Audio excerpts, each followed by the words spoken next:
Welcome to Marketing Matters with WEO Media. As your host for this episode, I have a pleasure of introducing our good friend Greg Essenmacher, CEO and founder of GNA Consult and the host of Sleuth podcast. Great having you here, Greg. Thank you. Yeah, absolutely. Thanks for the invite. Looking forward to the conversation, Joseph. Yeah, we're going to have some fun here. Let me tell our listeners a little more about who you are. 17 years in the dental industry. You were actively involved in launching the Neodent brand in the US market.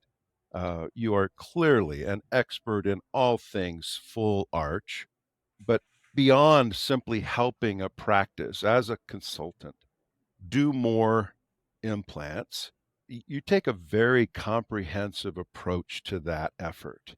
You're not just niche focused.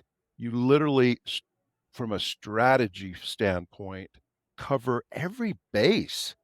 And clearly, given your experience, you just know a lot about what it takes for a practice to go from A to Z in that world. So, for all things implant related, how do you do what you do? How do you do that? Yeah, I appreciate it. And it is true when you look at fixed full arch and you look at the landscape. I mean, the industry is so broad and it's growing, right? And we can talk about those numbers. Just in the fixed full arch area, a $1.5 billion industry annually and growing at 8% and consistently over the last 5 to 7 years. I mean, these are some really gaudy numbers. And so it's no surprise that many clinicians are wanting to get into it, whether you're talking about individual practices, small emerging groups, which is where I do most of my work, Mhm. or even what I call the big box stores. I mean, we could talk about Clear Choice and Nuvia and advanced dental implant centers, and I could go on and on and on. When you're really looking at the fixed full arch space, it's not so much about the product, right? Of course, there's a product. There's a dental prosthesis. There's the implants. It's screwing it together. It's making sure the occlusion's right. Occlusion's right. It's more so on the motivation of the patient. So I've been spending a lot of my time recently really talking and honing in on the patient experience Hmm. because anybody who's in this space knows that in the last 2 years, the last year, the last 6 months, the last 3 months, the dynamics of the patient have been changing significantly. And I'm not just talking about, you know, credit scores are changing and Sure. people are concerned because of inflation. And of course, that's a contributing factor. But the attitudes of patients, when you look at if you're doing Google AdWords, you look at the formulas that changed, and Amal with Patient Prism had a fantastic article that was really almost like a literature review of what's happened the last 7 or 8 months. And Mhm. I'm sure you've seen it at WEO Yep, Media. yep. When they change the formulas, having the right marketing company that can adapt to and not just like the old infomercial. I think you and I are of a certain age where you remember the set it and forget it. You can't do that, right? So understanding that, and I'm just really talking about patient acquisition and the leads and right, which is what we do at GNA Consult and my team. You also need to look at the people side of the business, investing in your people inside your clinics, and then what are the needs based there. So taking this cookie cutter approach and saying, here's the scripts. Scripts don't work, by the way. We can talk about that. They just don't. Formulas do, but scripts not necessarily. When you look at these pieces, when you look at a practice, when you look at a business, they have needs like, well, how do I find the right people? How am my interviewing skills? If I have an office manager, say for example, and we have 9 or 10 total employees, how well skilled is that particular office manager who's doing interviews for said position or however many people there are? How many interviews have they really done? And are they interviewing for X, Y, or Z? And how do they know how to fill in the blank? So there's so many other pieces other than just patient experience and those pieces. And to be able to look in a customized approach of finding out where the needs are of a practice and being able to match that to a skill set from my experience and those of my team members. And if I don't have it, I can bring somebody in who does. And I think that's really that unique approach you mentioned. I appreciate you bringing that forward. There's the magic right there. A very interesting approach. I love what you said about formulas versus scripting, that scripting doesn't work. But formulas, expand on that if you would. It needs to contain certain elements so that they can use their own words and their own personality to convey a specific thought. Yeah, well, I'll tell you, I'll do personal and then I'll bring it out into the broad scope. So, Okay. myself, a 52-year-old white male from Detroit is going to have different life experiences than, say, a 27-year-old Hispanic female from Houston. Okay. Hmm. And so, when you're trying to have these conversations and make this emotional connection just in the lead call, right? So, just these calls, initial inquiries from patients who are calling to potentially come into your practice, right? Convert them from a lead call into a consult. This isn't the 1 to 2 minutes of a new patient for a hygiene appointment. This is more of that 8 to 10 minutes, maybe even more, when you're really trying to make an emotional connection and get to their why, not the what. The what is the product, the why is the motivation behind it.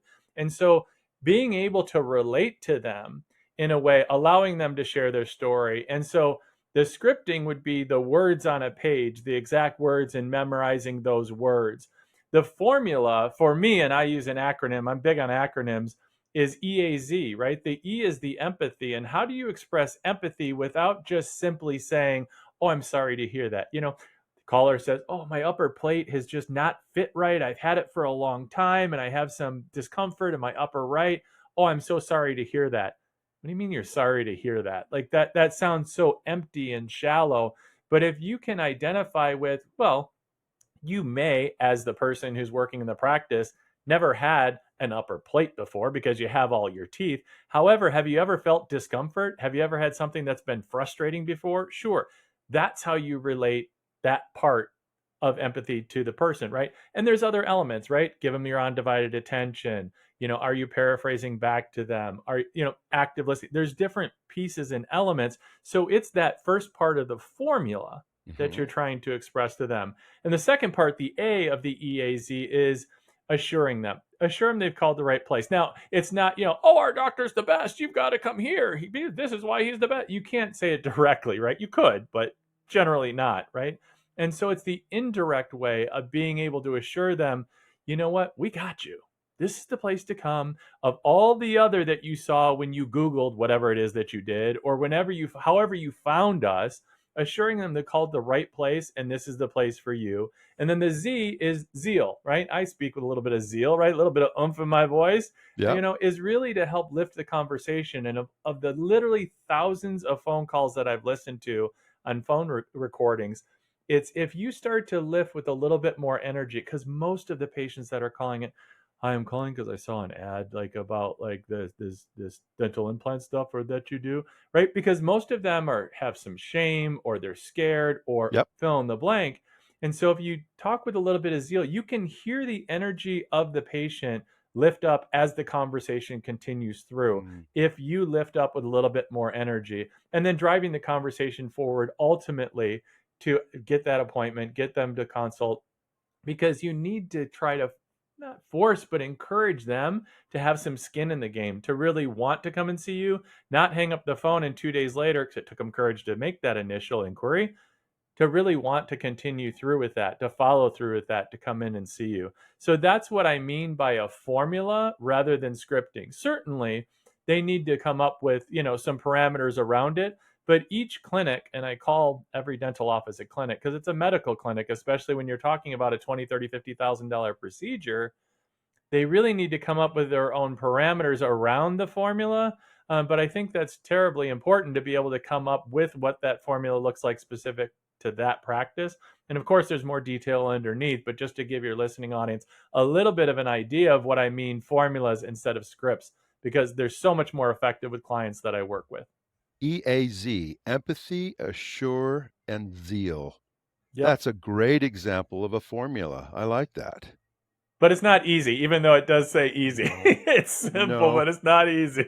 I can imagine the office manager or the individual in the clinic most likely mirrors the enthusiasm level of the caller, and you don't want to do that. You want to take them someplace, right? Rather than simply answer their questions in the same tone that they're asking. that's not conducive to scheduling that appointment.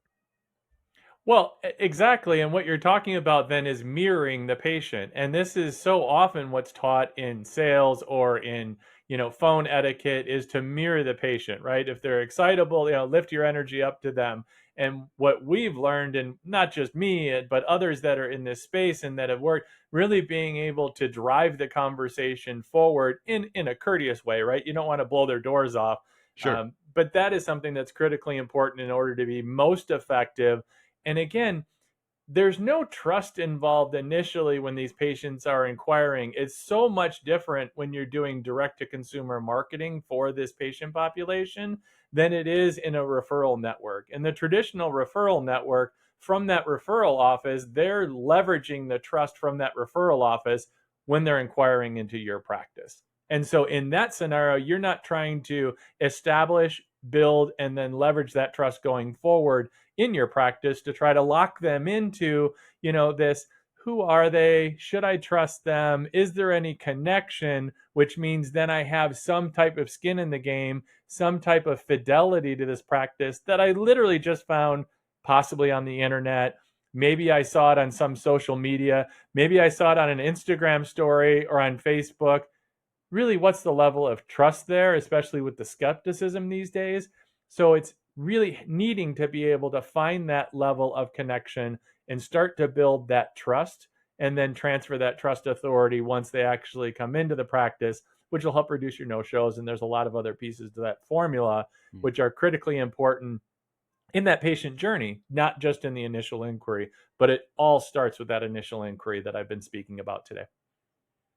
I I often think of the technical side of making the phone ring comparable to the technical side that a doctor needs to invest in order to do the dentistry that he does, or the implant, or the full arch.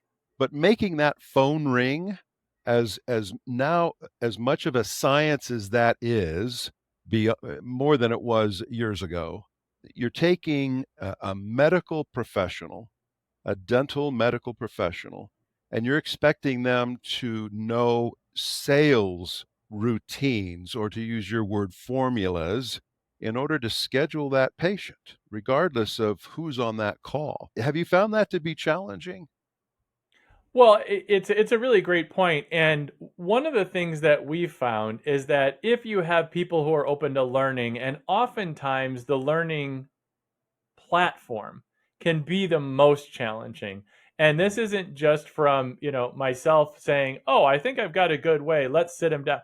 And each individual learns differently. I always talk about the 7 different personality profiles, and oftentimes I talk about that with the patient, the way you're identifying with the patient. The one who believes they know it all and they're over talking you and interrupting you. The other one that's really demure and you can't get any information out of them. So when you ask the question is, "So tell me a little bit more about your dental condition," and they really give you nothing and you're constantly trying to drag information.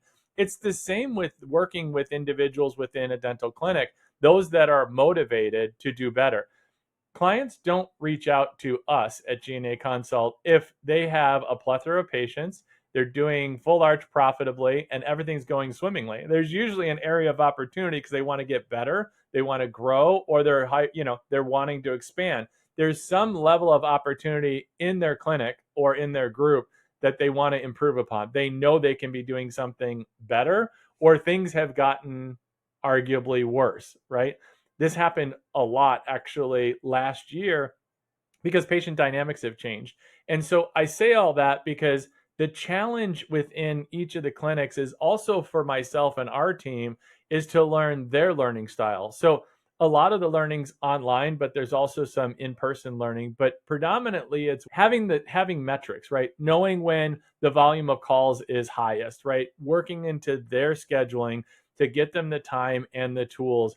But that's why, just like we're talking here today online, it's not killing them death by PowerPoints, right? It's having these one-to-one conversations, being relatable to what they know, listening to their calls that they send to us and say, well, highlight some of the calls, listening and giving that coaching feedback, and then highlighting it the following week. Those first 30 days of uplift, those metrics change significantly because it's still, of all the industries that I know, the dental industry is the most relationship oriented, and especially when you look at a niche like full arch. So yes, you're taking a medical dental professional who has the clinical knowledge and skill, and then you're asking them to be able to relate on an emotional level to patients that are calling in, which is much different than what maybe traditionally they're used to, which is, I don't want to say impersonal, but somewhat it's a mechanical process oriented new patient hygiene call, right? Because that new patient hygiene call is identify if that you accept the insurance that they have, unless you're a fee for service office. What availability do you have? Let me take down some basic information, get them on the schedule. Because it's not really a revenue generating opportunity in general, right? It's really about the lifetime value of the patient and being able to provide service in that way, which is different from the emergency patient where they already have motivation behind it. The full arch patient generally is trying to figure out, find out, shop around, and then you have to filter through, when you have grants that are being put out online and grabbing actual landing pages, and you have to filter through that. And you're overcoming two major objections, which is how much does it cost? And do you take my insurance? For these huge cases, these large scale cases, and the way that you navigate that is critically important to the success of that initial inquiry about whether you've earned the trust to be able to have a continuing conversation, be able to actually see them in your clinic, which affects your average arch acquisition cost. Clients who are trying to, or clinicians who are trying to add full arch into their practice, it's one of the biggest hurdles that they face, that they'll invest a lot of time, effort, and energy, right? I call it time, talent, and treasure into the beginning parts of full arch and adding it to their practice. And it's one of the biggest, I don't want to say mistakes, it's one of the biggest challenges they have, is that it's not as simple as if my arch acquisition cost is $2,800 on average, because that's what they're told by a marketing company. Okay, here's $5,600. Where are my two arches this month? There's so much more that goes into it with team development and answering the phones and being responsive to those inquiries that come in, and what platforms and the build out and all of that, even before they come into the door. That's so critically important. And then we can certainly talk about once they come into the door and the branding and the consistency of language and all the rest that I work with teams on as well. But this is one of the most critical pieces, is that initial inquiry, because I've seen so many clients talk about, we've invested X, Y, and Z, and we're just not seeing the consultations, or we're not able to close the cases, which I feel for them, because it's difficult out there. And having a marketing partner who understands, and a growth partner that understands, like WEO Media, that understands, okay, this isn't like snap your fingers. There's no magic pixie dust that we're going to sprinkle on you to get you the qualified leads. We're going to partner with you. We're going to identify what your brand is in the marketplace, and we're going to do a comprehensive plan to be able to bring to you what makes the most sense. Now let's look at your systems in place. Is your team ready and prepared to be able to capture the momentum that happens with patients that are inquiring at the level that you're looking to convert them into consultations, show up, and then the team's prepared as well to have consistency without the micro fractures of trust, because on your digital, it says CBCT. The person answering your phone calls it a cone beam. When they get in clinic, your dental assistant says, we're going to take your digital records. Then the clinician says, oh, let's take a look at your CAT scan. Well, all of those are literally the exact same thing generally, but it's called four different things. So by the time it comes ready to present to them the cost structure for this rehabilitation for their mouth, they don't know exactly why, but they really just don't have this comfort, and they have these microfractures of trust all along the way because you haven't been consistent. And that's just the CT scan. Doesn't matter what you Wow. call it, but Yeah. just be consistent in what it's called and what you're presenting out there. And there's a number of other examples, Sure. but that's just one of them. That cleaning up that language and consistency helps patients to feel more at ease. That, okay, I don't know exactly why, but this feels like the right place for me. And that's why selecting a marketing company like WEO Media, when it's one of the things that I talk about all the time, that there needs to be a fit with your energy and your vibe, right? It's not just a culture fit, but really with who you are, of your branding and what you're trying to present to the marketplace. That's an interesting concept that it impacts the trust, which the patient doesn't really know at the time that they're evaluating their trust level of that provider, of that clinic. They just know what they like and what they don't like. And Well, they and and here's the thing, Joseph. Yeah, and here's the thing. If you or I were going in for a treatment, literally, you or I, right? Mhm. We're going in for some type of dental procedure, right? Treatment. And they presented a dental treatment that was $1,200. Let's just call that number out, right? Okay, $1,200. Like the way that you or I would pay for that, we would think about it's like, okay, we could probably swipe a credit card. Maybe there's some type of like, revolving credit that they have in there. Like $1,200. Ugh, gosh, all right. Hate that we have to pay this, but probably should have it done if they built the need in, right? And you understand there's a need. If they build that there's a need in for a $30,000 procedure, right? That you kind of need, right? You've been embarrassed because your sister's been making fun of you the last 10 years that you haven't smiled in the family pictures and fill in the blank, right? There's a wedding coming up or you're going on a cruise with your spouse or you're Mhm. fill in the blank, but it's a $30,000 procedure. And now you're looking at an 8 or 10 year monthly payment of $425.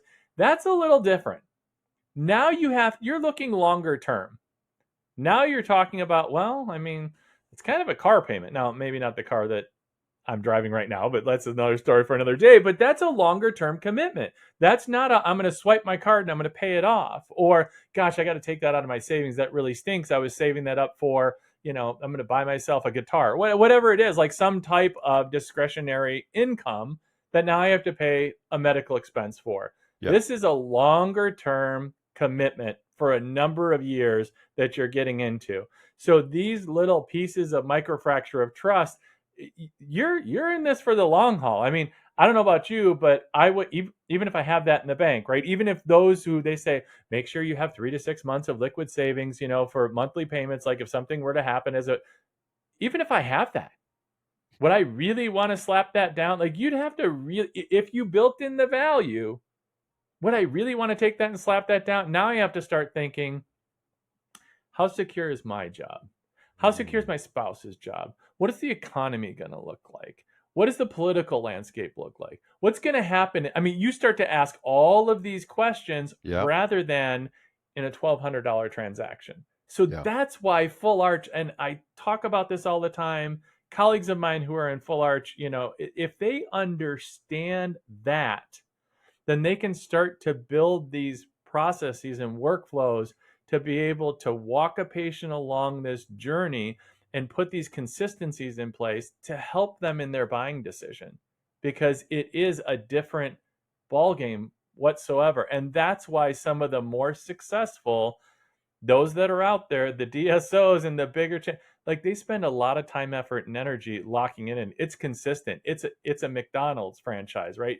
It is similar every one that you walk into. They might look a little different. Some have been around a little bit longer than others, but it's fairly consistent, the product that you get and the presentation, the way that it's handled.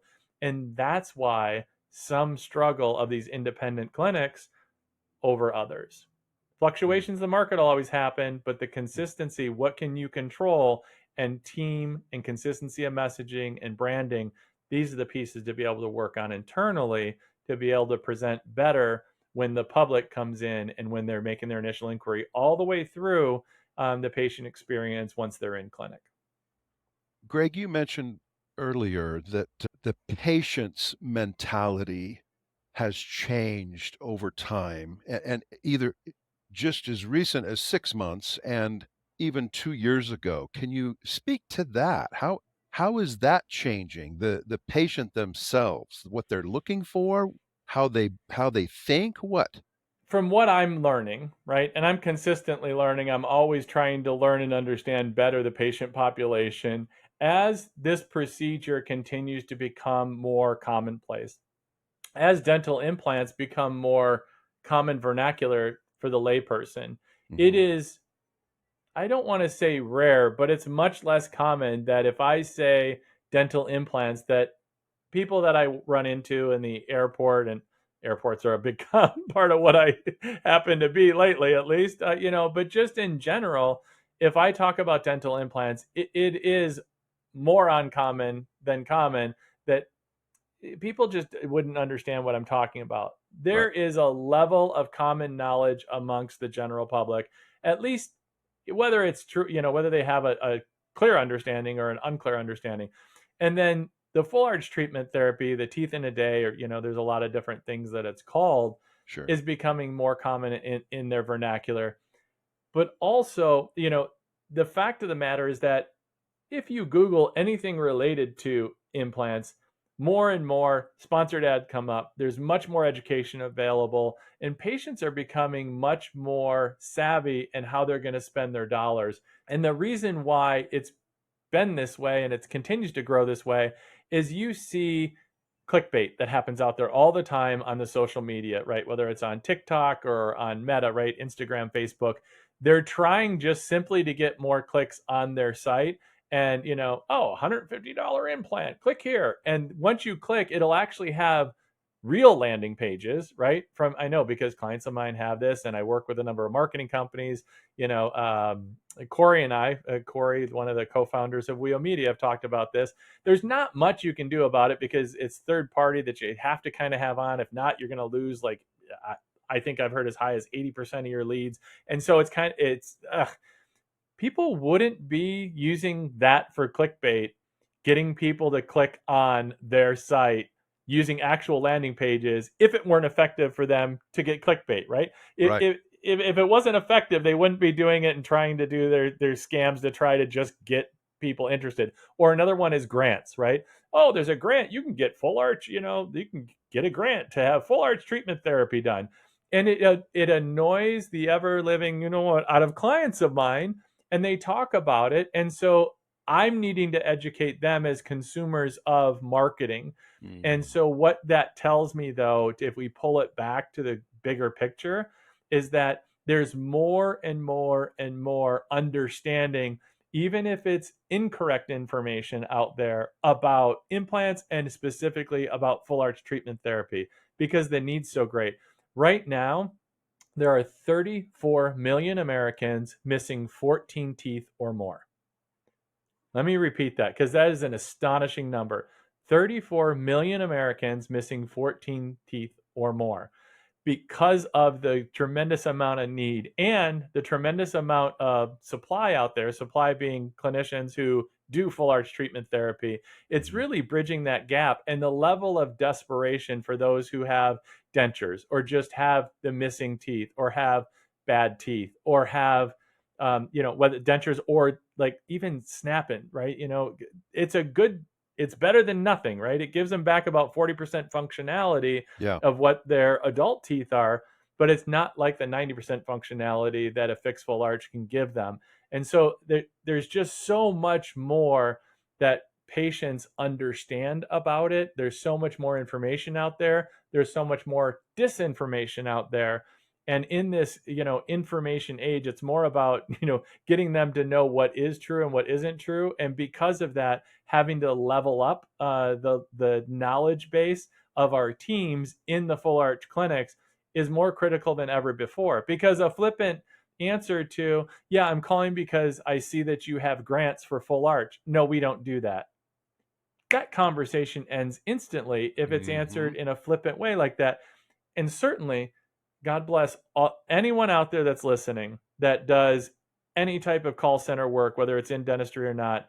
I bow down to you because in a previous life before dental, I worked with a company that actually helped us. I was a corporate sales trainer with Advantage Rent-A-Car back when they were independent. Um, and we had a group, the Frontline Performance Group, and shout out to them. They're amazing with their training and sales program. It's where I got so much of my good education in sales formulation, training, programming. In call centers, I mean, the amount and level of discipline it takes, I mean, just like outside salespeople, but even more so of, man, just the no's over and over and over again. And call centers get a bad rap because, the robo dialing and all that we deal with on a regular basis. Like, you're amazing. All of you are amazing, but to be able to give them the skills and tools that are necessary to be successful at what they do to help the clinicians doing full arch is critically important. And that's why I talk so much about investing in your team and helping them to invest every little chunk along the way. if you're doing full arch, there is a certain level of profitability, giving a small percentage, and it can be a little bit, but all those that have a touch point in that patient journey, I'm a big believer, should all benefit from it proportionally to what they're contributing to those patients getting that brand new smile. And if you do that, then everyone's driving toward the same goal. Yeah. And you can talk to just about anybody who talks in motivation and in sales. If you incentivize that way, and there's ways to do it responsibly and profitably, you will see that you'll have the right team members, you'll have motivated team members, and you'll be much more successful. When someone thinks of full arch consulting, I think most of us in the industry think, well, you're going to be working with the provider or the dentist in feeling more confident or competent in the delivery of the implants or the full arch themselves, and that's a whole nother science. How often do you find the the doctor themselves not feeling as comfortable or as confident as they should be in order to do the number of implants that you think they have a vision for? Does that ever get in the way? Yeah, I appreciate that question. So the great thing is, because I've been in the industry as long as I have a tremendous amount of relationships in the industry. And so if a clinician isn't skilled up to the level for particular cases, I mean, I call them specialized implants, whether they're pterygoids or zygomatic implants, they're just not at that level, or Yeah. advanced cases. There are a lot of opportunities for them to still be able to maximize their marketing dollars through all different types of channels, to Mhm. be able to source in or source out those particular cases, and then also to have recommendations. There are a number of different industry partners at institutes where they can go and get more education. I mean, if you look at, I'm always learning something new every day, and the best clinicians in the world are doing the same thing, because there's always an opportunity to get better at what you do, and then to share that skill with others along Yeah. the way. So as far as like making recommendations about them clinically in surgery, in op, no. When I was working for a manufacturer like Neodent, sure, we would talk about parts and pieces and things of that nature, Yeah. but that's not really something that I do. Now, when it comes to the presentation to the patients, certainly there's two different sides to the presentation with the patients. There's Okay. obviously the clinical, where they do share about, how much bone do they have, and what's going to be recommended, and how would we Mhm. go about with this case. And then the sales presentation, because it's about sales, right? You are selling a case. And for all those that are bristling about talking about sales, you're in sales every single day, right? Sales is not a dirty word. It's something that we're doing all the time. And it's really just presenting our best foot forward about the opportunity of what we can help to accomplish for those patients. But it's really two separate aspects. And some of the clinicians that I work with do need a little bit of honing, or on that aspect of the clinical presentation, or specifically if they have some associates that are a part of their practice who are newer to full arch, of just some, again, it's not the scripting, but it's really the formula, it's the pieces to touch on.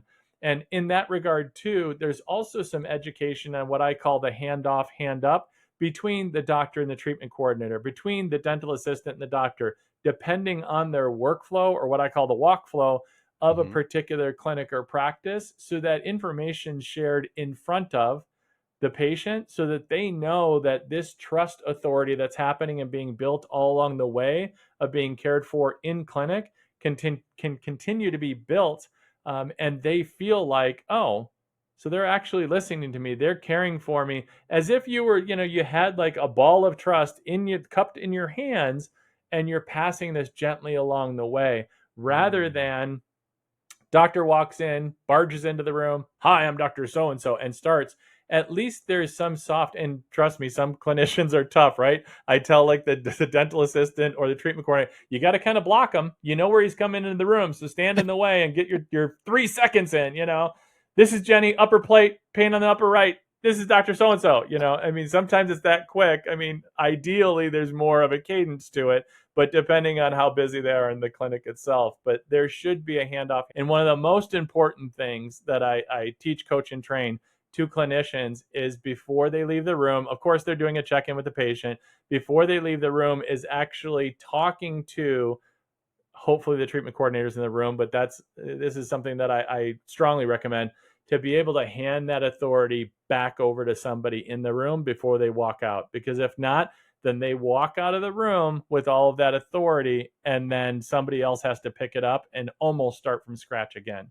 It's one of the biggest keys that are missed in full arch clinics when I start working with them. And it's a subtle thing, but it is extremely effective. So that's one of the pieces that I think are critically important. So that's a nice little free nugget that none of your listening audience has to worry about paying my team for, because I believe in giving away free content, and all on all of my socials you can grab a ton of this stuff, because I just believe that sharing is caring. And if you can implement this in your own clinic, by Yeah. all means, grab all the content you can off of my socials and do it yourself. Right. No, those are great pearls. We think of that you referred to hand off and hand up. We think of those as little things, but oh, I've learned that the 80-20 rule is alive and well in the dental office.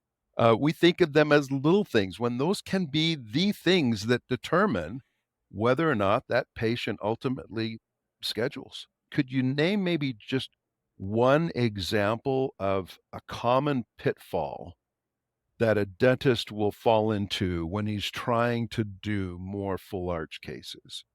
What's one example that maybe we haven't talked about yet? Oh, yeah, that's a good question. I think one of them would be, I think a big one would be having the right resources and tools in place. And so along those lines would be third-party financing companies for big cases. Mhm. Having one is great, and I work with a number of them, but having a couple of options, I think, is even better. And the reason I say that, so whether you call them a financial coordinator, a treatment coordinator, whatever the case may be, being able to soft pull on a credit and have a couple of options with different lengths of terms and years and interest rates after they've done the discovery with the patient, established the need, talked about, have you set some money aside for this? What, how are you looking to pay for this? What's more important? The interest rate or the monthly payment? These types of cascading questions to get them to where, you want to be able to help them to get to a yes for their brand new smile. Once you get there, to be able to offer them and show them options in writing in front of them helps Mhm. you to be more of a collaborator than somebody who's really selling at that point. And once you can be collaborative, it tends to change the dynamic in the relationship completely. So I think that's probably one that I would say is one of the bigger ones that we haven't touched upon yet here today. Yeah, having that treatment coordinator or that financial arranger, mentally or emotionally move to their side of the table so that the patient feels as though they are doing everything they can to make this investment affordable is very different than trying to sell them something or thinking that we have a responsibility to convince them to do what we want them to do. Very different approach, isn't it? Yeah, absolutely. Yeah, and it's something that the best full arch clinics in the country are doing. And whether they're doing it, you said whether it's mental or whatnot, and even sometimes physically, depending on the layout of the office and whatnot. Sometimes Mm. the difference of just sliding next to the patient and showing them side by side rather than handing it to them face forward, just little changes like that in body language, at the patient's eye level, not looking down at them. And if your chair's up higher and they sit down lower because the way your room is set up, that's okay in the beginning. But make sure that when you start talking about that money and you get down to that conversation, make sure that you're adjusting to their level, and just little subtle things like that can make all the difference in the world. When you get to that, very sensitive piece of the conversation, right? What's best for the patient, and how can that patient best make that decision or best navigate what is the greatest value proposition for them? Greg, when I did my own research on you in preparing for this, one of the things that I saw was your client said, it's not like it's Greg doesn't seem to be interested in creating a long-term relationship here where we need him in order to function. That I think that's a very unique quality. What's your average time with a practice that wants to reach their goals and become what they want to be in that full arch space? What does that look like? Yeah, I can appreciate that question. It's not even an average time. So I work on 6 month proposals, no contract, and it's month to month. So once they have the tools, if it's less than that 6 month proposal, they can take the tools and kick me to the curb. So that I feel that there should always be an opportunity to be earning your keep while you're in the process. And after 6 months, and then those most of those clients end up what I call legacy clients. They may bring me in on a quarterly basis, annual basis for a tune up with their team, and that works for them. But yeah, in my capacity, it's really about giving them the tools and then the longevity of the tools. So all of the online trainings are all recorded, and they get to keep those recordings so that they can go back and look at them again, review them again. I mean, if you think about it, if my team is doing if I'm doing a team recording and it's happening at 10 a.m. on a Tuesday with somebody who's doing the lead calls, the clinician should be in the chair doing productivity. So if they want to review it, it's going to happen after hours. And so this is something that's extremely important to me. And then the in-office days, I'm more of a fly on the wall and doing, training as we're going along, and observing and coaching. It's not, we need to shut the practice down. Production is number one, always is, Hmm. always will be. And that's where I think the greatest value that I bring to any clients that I work with, for sure. Greg, that's impressive. That's impressive.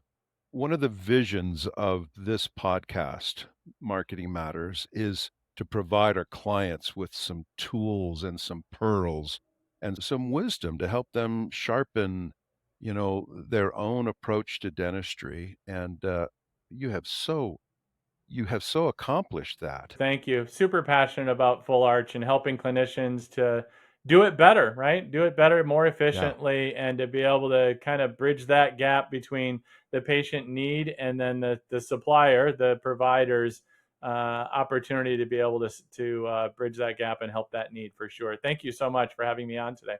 What's the best way someone can reach you? How would you prefer? Yeah, so Greg Essenmacher, you can find me on all the socials, LinkedIn, Instagram, tons of content there.